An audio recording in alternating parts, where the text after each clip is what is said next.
hello, and a warm welcome to the channel.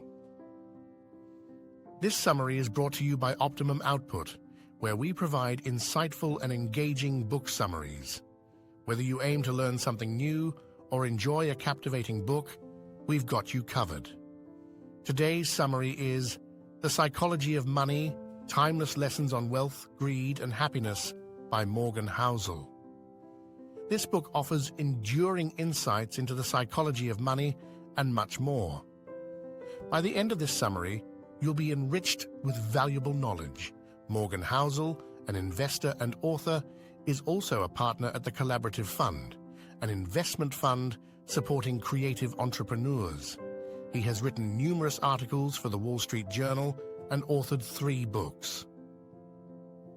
So let's dive into the profound lessons from his book, The Psychology of Money. Would you choose a magnificent mansion or $3 billion? Freedom or a stellar reputation? Do you feel like you've earned enough money in life? Are you curious about how someone can accumulate $84.5 billion? If these questions intrigue you, this book is for you. It answers all your queries about wealth, illustrating how to collect it and understand money's profound effects on our lives. The Greatest Show on Earth. When author Morgan Housel was in college, he was a valet at a luxurious and expensive hotel in Los Angeles. There, he frequently encountered a young, sharp-minded technology executive who, by the age of 20, had already patented a crucial component for Wi-Fi routers. This young millionaire started several tech companies and sold them off, making a fortune. Despite his financial success, he needed help with money management. Known for carrying bundles of cash and showing it off to anyone he spoke with, he would often boast grandly about his wealth while inebriated. One day, he asked a parking attendant to exchange some notes for gold coins at a nearby shop. The attendant returned with several $1,000 gold coins. What did the young technician do with them? He threw the coins into the ocean like stones in a pond, inviting his friends to join in the frivolous activity. Days later, after accidentally breaking a $500 lamp in the hotel, the young man caused a scene. He threw $5,000 in cash at the manager's face, saying, "Here's $5,000, don't show me your face again." You might wonder if this story is true. Yes, it indeed is. You'll find more such stories in this book. Ultimately, this young millionaire went bankrupt, squandering his fortune in just a few years, and was deserted by his friends. This story underscores that money can buy many things, but not good conduct. Let's hear another story. Ronald Read, the humble millionaire. Ronald Read was a janitor, born and raised in a small village. He was the first in his family to graduate from high school, which he managed by hitching rides daily. Ronald led a simple life, spending 25 years repairing cars at a gas station and another 20 years cleaning floors at JCPenney. At 38, he bought a modest 2-bedroom house for $112,000 and lived there for the rest of his life. Ronald was married but had no children, and after his wife passed away when he was 50, his favorite hobby became chopping wood. The day Ronald made the news was the day he died in 2014 at the age of 92. He had quietly amassed an $8 million fortune, leaving $2 million to his stepchildren and donating $6 million to a local hospital and library. If you look up Ronald Read on Wikipedia, you'll find he was a janitor, gas station attendant, investor, philanthropist, and millionaire. How did he achieve this? There was no trick. Ronald didn't win the lottery or inherit wealth. Over the years, he invested steadily in blue-chip stocks, saving every penny and never withdrawing the interest. He compounded his savings yearly until his death, accumulating $8 million. The power of compounding. Do you know the concept of compounding? We'll talk about this later, but first, let's look at another man quite different from Ronald Read. Richard Foscone, the high-flying executive. Richard Foscone, a former executive at Merrill Lynch, retired at 40 after a highly successful career. He even made it onto a business magazine's list of the 40 under 40 most successful people. Richard owned an 18,000 square foot mansion in Connecticut, complete with 2 swimming pools, 2 elevators, 7 garages, and 11 bathrooms. The maintenance of this lavish estate cost him $90,000 a month, a debt that eventually overwhelmed him. But then, his fortune turned. The 2008 financial crisis struck, and overnight, Richard found himself bankrupt. Lessons from Ronald and Richard. From the stories of Ronald Read and Richard Foscone, we learn that financial success is not a science, but a field where even a humble individual like Ronald can thrive. Finance is unique because behavior matters more than knowledge. Understanding the psychology of money is crucial. Anyone from any background can grow wealth, requiring constant vigilance and attention. Everyone can become rich, but only some remain humble. Never enough. John C. Bogle, the founder of Vanguard, once shared an intriguing story at a billionaire's party. In one corner, Kurt Vonnegut and Joseph Heller were discussing their host's income, a hedge fund manager whose daily earnings exceeded the annual sales of Heller's novel Catch-22 Asterisk. Vonnegut commented on this to Heller, who replied, "Yes, but I have something he will never have, enough." The concept of enough. Have you ever wondered about your source of income and whether you have enough money? Let's explore this through 2 contrasting stories. Rajat Gupta, the tale of unending greed.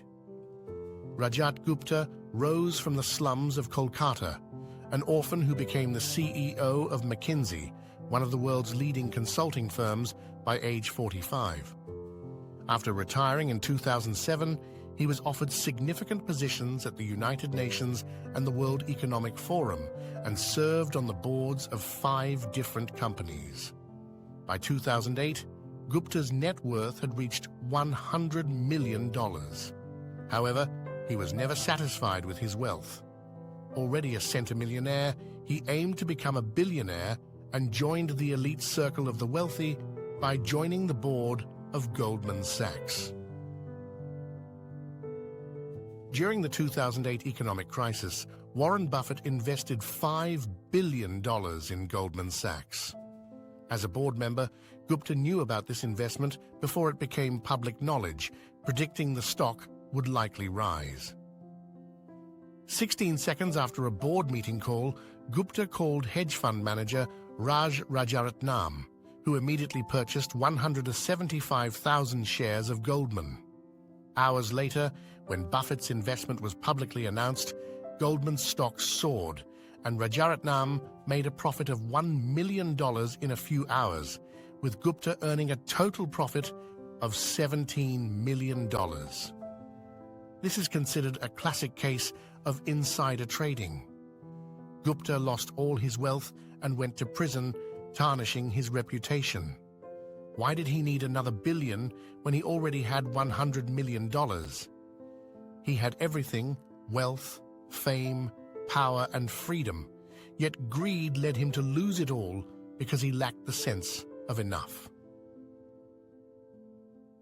Lessons learned. Lesson 1.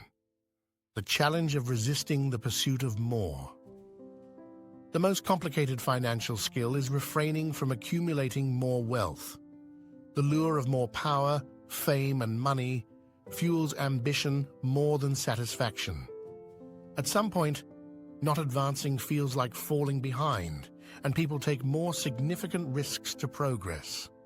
Modern capitalism excels in generating wealth and fostering greed, making it hard to know when to stop. Lesson 2. The pitfalls of social comparison. The social comparison needs to be revised. Consider a football player earning $500,000 yearly.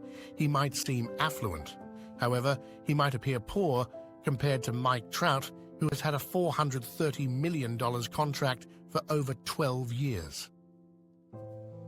A hedge fund manager earning $36 million annually might seem less wealthy compared to the top 10 hedge fund managers earning at least $340 million a year.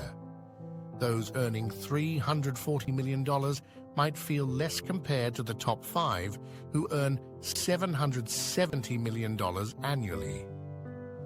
The infinite wall of social comparison. Let's continue with the topic of social comparison.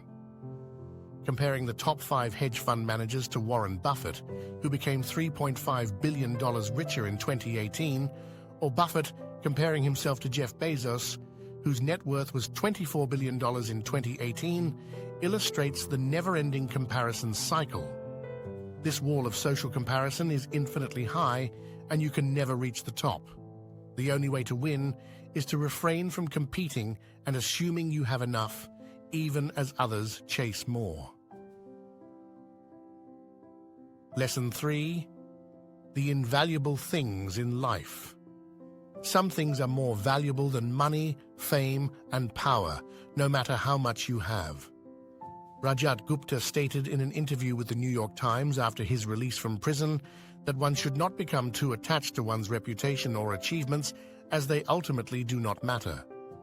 This incident destroyed his reputation, but he learned not to hold it too dearly. Gupta was trying to justify his actions and reassure himself that his reputation no longer mattered to him. However, he needed to be corrected. Reputation is invaluable, freedom is invaluable, family and friends are invaluable, receiving and giving love is invaluable, and happiness is invaluable. But there's only one way to attain these. Recognize your limits, know when to take risks, and understand when enough is enough. The concept of compounding. Confounding compounding lessons from one field often find relevance in another. Have you ever wondered why the Ice Ages happened? This phenomenon is similar to compounding in investments, which is gradually growing your money over time. By the 19th century, scientists agreed that Earth had experienced multiple ice ages, a fact so apparent it was often overlooked. Our planet didn't endure just one ice age. It has seen 5, with dates we can now estimate accurately. The causes of the ice ages. What would it take to cover the entire world in ice, melt it, and then cover it again? This cycle has occurred 5 times. However, why did the ice ages happen in the first place? There are several theories about the causes of ice ages. One suggests that tectonic activities in mountain ranges brought about climatic changes. Another posits that ice ages are Earth's natural states disrupted by volcanic eruptions. These theories, however, explain only a single ice age, not all 5. In the early 1900s, Serbian scientist Milutin Milankovic studied Earth's position within the solar system and concluded that the gravitational forces of the Sun and the Moon affected Earth's axis. He noted that Earth sometimes tilts more than usual, receiving more solar radiation than average. Changes in the Earth's hemispheres led to severe cooling, covering the planet with thick ice layers. Russian meteorologist Vladimir Köppen added to this theory, suggesting that the abnormal tilt caused colder summers, which were not warm enough to melt the accumulated ice, allowing it to persist through the winter. Year after year, layers of ice accumulated until the Earth was entirely enveloped, leading to an ice age. Compounding in finance. Similarly, compounding in finance refers to the gradual accumulation of money. Imagine you start saving 10% of your annual salary in an index fund with a 10% yearly interest rate. Next year, you'll have your salary 10% plus 10% interest on that amount. If you continue this through 2022, each year adding 10% of your salary and gaining 10% interest, you could become a millionaire if you do not withdraw this money for the next 10 years. Just as the Ice Age built up slowly through accumulating ice, The power of compound interest accumulates wealth gradually. Warren Buffett's discipline. Did you know Warren Buffett started investing at 10 and never withdrew the interest earned, allowing it to compound? By the age of 89, he had amassed $84.5 billion due to his discipline and 8 decades of compounding. If you calculate, Buffett made most of his $84.5 billion after his 50th birthday. This is the marvel of compounding, the power of compounding. Consider this equation. Adding 88 times results in 72. But what happens when you multiply 8 by itself 9 times? The result is 134,217,728. This striking difference highlights the power of compounding. Invested over 25 years, small increments can grow into significant wealth. Several books have been written about Warren Buffett's wealth, emphasizing that he now has $84.5 billion. Buffett started investing at age 10 and continued until he was 89. If a book truly captured the essence of compounding, it might well be titled *Shut Up and Wait*, Getting Wealthy versus Staying Wealthy. There are many ways to become rich, but there is only one way to stay rich. Let's learn this through the stories of 2 investors. Jesse Livermore, the high-flying trader. Jesse Livermore was one of the greatest stock traders of his time. Born in 1877, he established himself as a trader by 30, earning $100 million. In 1929, the stock market crash led to the Great Depression, a time when Wall Street traders frequently made headlines for committing suicide. On October 29, 1929, Jesse's family anxiously awaited his return home.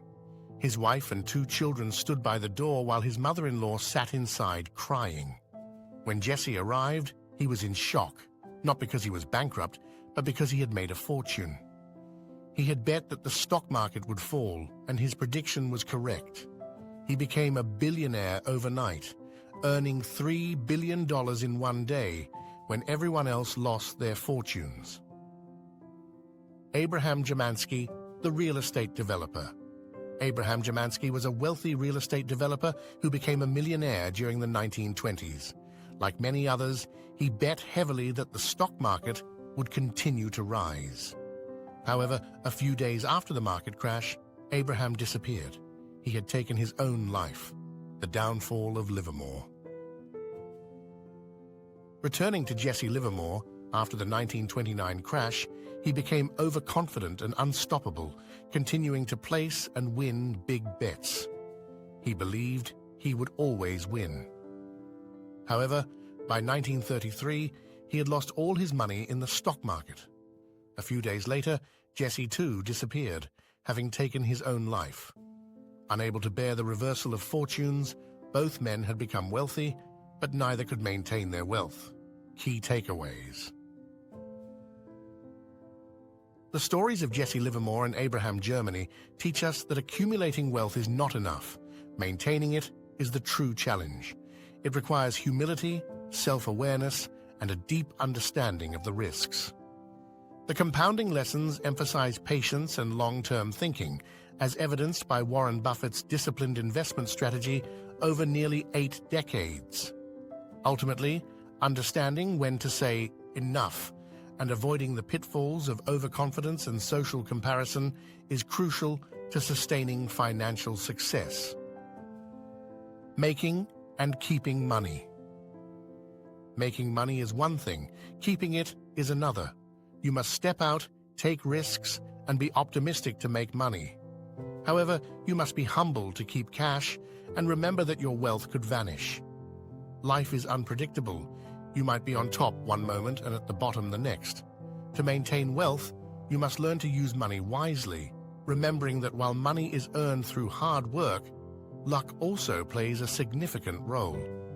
Always remember that success is not permanent. Life will bring defeats and failures. Past successes do not guarantee a bright future. Warren Buffett's wisdom. Let's return to Warren Buffett and see how he has maintained his wealth over 70 years. He invested his money for decades and let it compound. By the age of 89, he had amassed $84.5 billion. Warren knows investing, he knows which companies are the best to invest in, which stocks are the cheapest, and he recognizes the most effective managers. This knowledge helped him become wealthy, but he maintained his wealth by not resisting temptations. He has weathered 14 recessions without panic, selling his stocks. He never gambled his reputation and did not limit himself to one strategy, opinion, or passing trend. He never quit or retired. Even after turning 65, he continued compounding his investments. This is how Warren survived and thrived. Conclusion. In this journey through the psychology of money, we explored compelling narratives illuminating the complex interplay between wealth and human behavior. You heard about the young tech genius who whimsically threw $1,000 gold coins into the sea, vividly illustrating the fleeting nature of wealth when squandered on whims. Then there was Ronald Reed, a janitor whose humble lifestyle belied the $8 million he donated, demonstrating profound generosity and the silent accumulation of wealth through wise, long-term investments. We delved into the tale of Richard Fone, a Harvard MBA graduate whose fortunes crumbled in the 2008 financial crisis, reminding us of the precariousness of wealth tied to market fortunes. Rajat Gupta's story unfolded next, a saga of a man who, despite having $100 million, was trapped by greed for $1 billion, showcasing the dangerous allure of never feeling enough. You also learned from Jesse Livermore and Abraham Jamansky, whose fates were starkly contrasted by their financial decisions during the market crash 1929. Both stories culminated in tragedy, underscoring the severe consequences of financial overreach. Finally, the legendary Warren Buffett teaches us the epitome of financial wisdom. His disciplined approach to investing and understanding of the value of patience in compounding have preserved and significantly augmented his wealth over decades. Reflect and apply. Which of these figures resonates most with you? Who embodies the values you aspire to uphold in your financial journey? As we close this book, remember that true wealth is not just about accumulating riches, but also about nurturing the values that safeguard and enhance this wealth over a lifetime. It's about reputation, freedom, family, love, and happiness, treasures that money cannot buy, but can certainly help preserve. Life is a cycle of highs and lows, and understanding this can empower us to manage our fortunes with humility and foresight. Be prudent, cherish your loved ones, and remember the most incredible wealth you can achieve is a life well lived, enriched by the people who matter most. Thank you for tuning into this summary of The Psychology of Money. We hope it has enriched your understanding of how wealth impacts human behavior and decision-making. If these insights have resonated with you, please consider liking, commenting, and sharing this summary to help others discover these valuable lessons. Remember to subscribe to our channel to access a wide range of book summaries that delve into personal finance, self-improvement, and much more. And remember to explore the other book summaries on the channel.